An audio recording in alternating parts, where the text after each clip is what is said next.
2026年屬豬嘅朋友，今年你哋咧係冇太歲嘅衝合，整體咧我哋叫做係平穩嘅。記住咧，今年係要靠努力同埋用智慧幫自己穩步向上嘅年份。嗱，關鍵咧係在於你點樣把握呢個貴人，防範風險。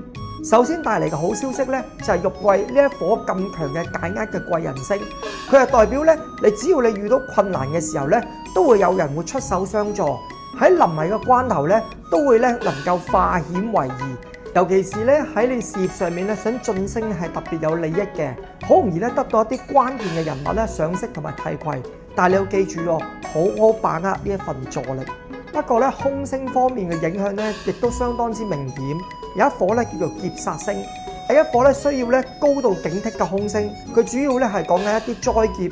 好容易咧，令到你咧發生一啲意外嘅破財、身體損傷，甚至乎一啲官非嘅糾纏。今年咧，切記咧以穩為先，避免一啲高危嘅活動，重大嘅事情咧要再三評估。而右翼呢一顆星咧就代表走動多、變化多、學習運強。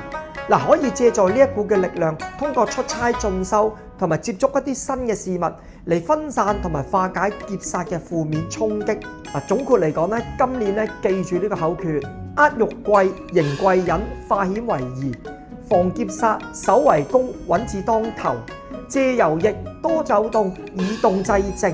如果你想開命盤，了解自己嘅事業運、財運同埋人際關係，點樣可以發揮得更好？